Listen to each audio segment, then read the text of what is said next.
sight of the Lord and forgot the Lord their God and served Baalim in the groves. Mananayo nga Diyos mi, salamat Apo ti dahito yung salud adminton mo for the second Sunday of this new year. Thank you, Lord, for your guidance, O Lord, the past days. And we have come, O God, Lord, today to worship you.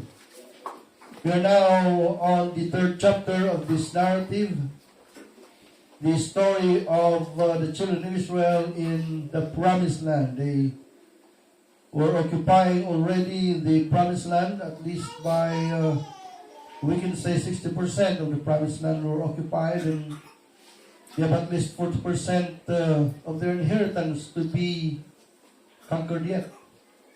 And, oh God, you appointed such things to happen for a lot of reasons, and this morning we're about to unlock all those reasons, although we cannot get all of it because we are here to deal with the other chapters. What is provided for us today, this chapter is what we're going to deal about. And, oh God, may you help us, whatever messages, oh Lord, this chapter brings. We want to squeeze them, oh Lord, by your grace. We will be able to get at least the gist, oh Lord, of this very chapter. No, napahingan nila sila ang sapa. May you also talk to these people. And I hope that after they hear this narrative, O God Lord, they will come to know Christ.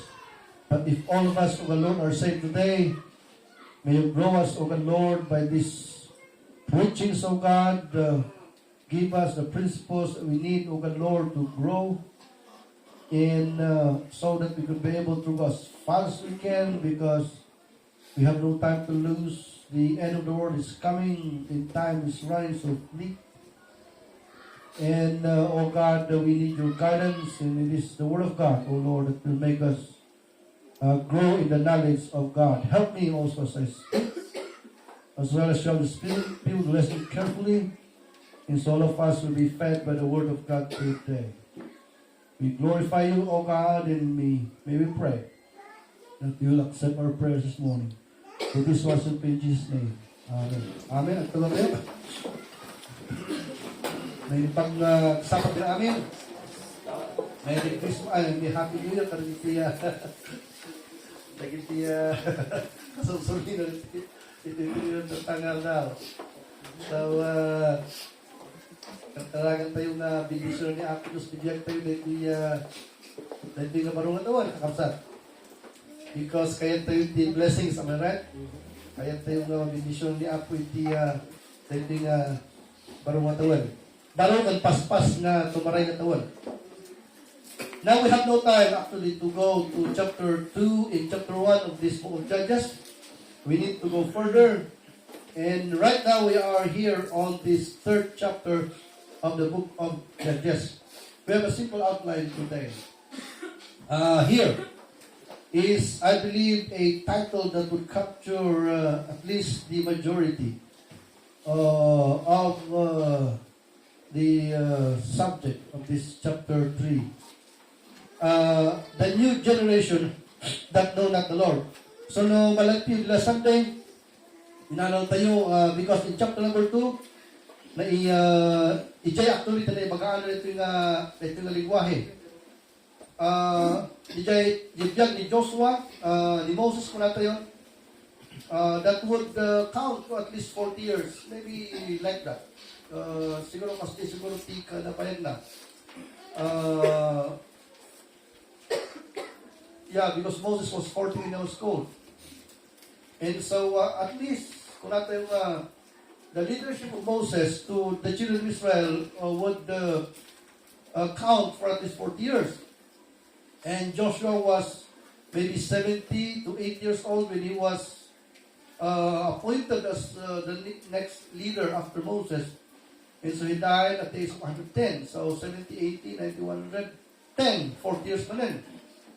And so God made a point for 8 years rule, human rule, for Israel, so that they could be able to to learn about God in God's ways. And, leadership comes and go. Leadership comes and it goes. That's what leadership, generation comes after generation. And so, those, what we call 40 years of human leadership, made an impact for Israel. But it is very sad to say that the impact of the leadership of these two men impacted only the people who were led by these two men. When these two leaders died, lagi na tao mo lead na katatay na mo. And so, in chapter number 3, naging mo ko ng new generations of people. They haven't seen a leader like Joshua and Moses. They haven't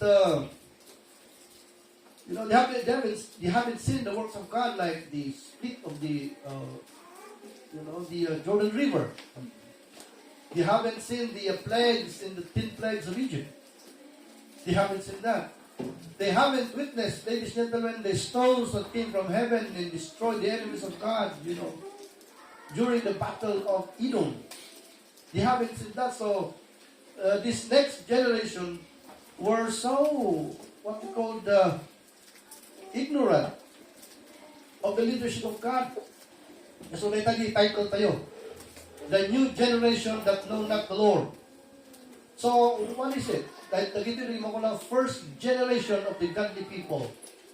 Na tayo amada nga makamuti Diyos, then they are left to themselves. And so the question that we are about to get from this chapter 3 is, how did they fare in God's sight?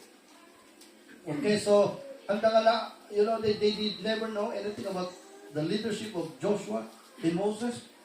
They had not seen the miracles that God did for their victory in coming to their promised land. Itilang amuda kat adala jay promised land. And that's all what they know. That they were already there. The history by which they conquered the land is absolutely, zero. They have not seen it. Maybe they heard it, but they have not seen it themselves. And so, what kind of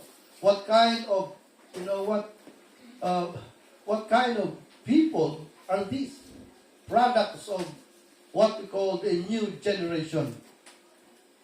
And amo tayo nga ni Apo Diyos, the nation of Israel, for your information, when we started studying the life of Israel, natin may sa kakapsat na question na mabalin tayo ngayon ma-formulate. Iti generally, kung natin kapay nga ta, na iti ang amin na iti lubong, maybe we have 2,000 tribes of all the people of the world. What that he chose Israel to be his people? The answer would be, that is, ladies and gentlemen, under the discretion of God. We call that in our theology the sovereign will of God. DJ to answer to again.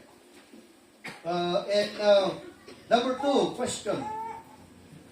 Nagito yung tao that they are imperfect as we are. They are imperfect as we are. Nauray ada iti makita da nga trabaho ti Diyos. But yet they still would not live for God. So the imperfection comes up iti pagkatao dapat it is very plain in sight.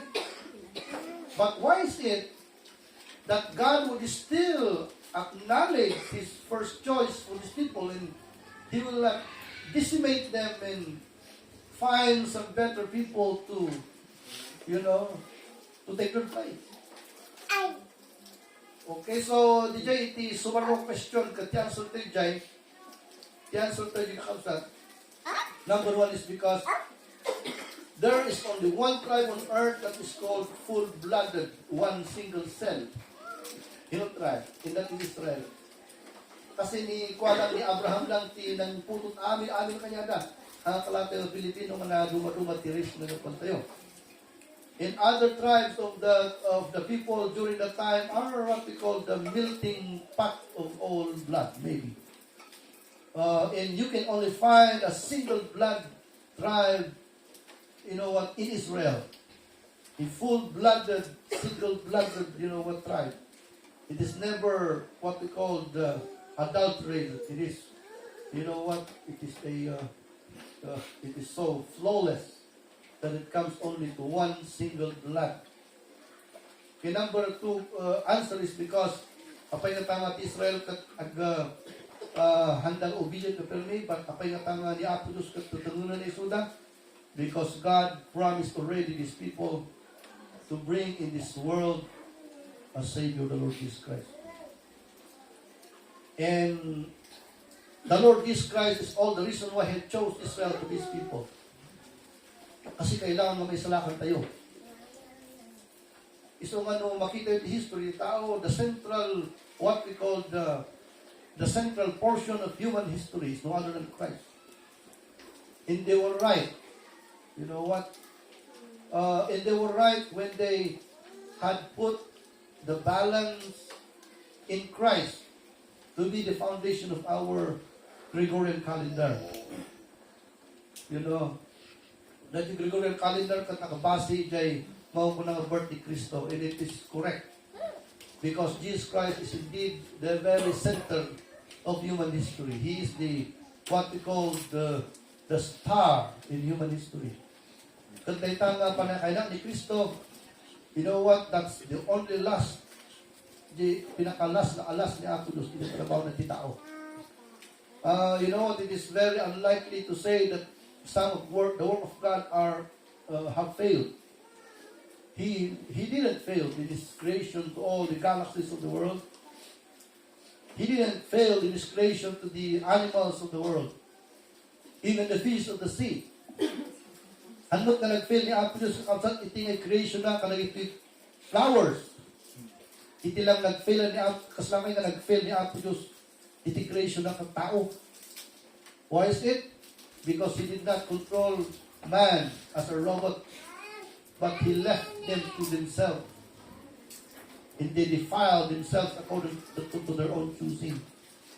Humans defiled themselves according to their own choosing. It wasn't the choice of God, but it was the choice of men. And so, di jay katikas lang nga nagpila ni Apo nga trabaho na. And, of course, we cannot say it is a failure.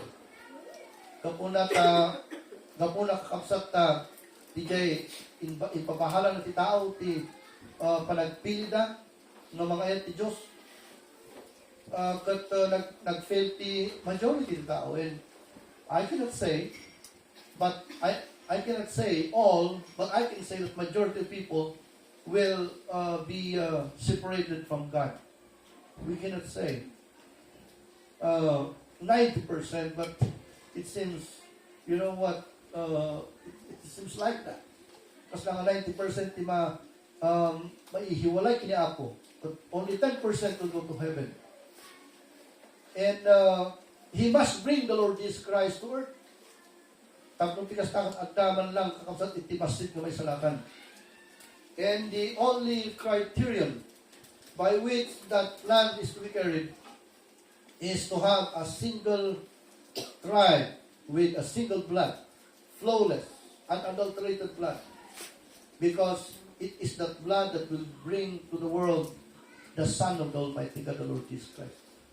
That's why the prophecy na ikagadiyan, kapay nga tao napan kini Mary, because kula ni J. Nalatay J. Matthew di December, Mary was found to be in line with the, what we call the royal blood, royalty. Kula na that He is the son of David, the son of Abraham. So ni Mary kat nag-anak, a virgin woman who, you know what, by the power of the Holy Spirit, had in himself a child, and they name it the Lord Jesus Christ. And so Jesus must be born. So nga isulat the central focus actually, in the human history actually, the Lord Jesus Christ. It is just sad to say that many people do not mind that one. Majority ng tao, awan ti pagkanaluda. They celebrate December, but they celebrate it with their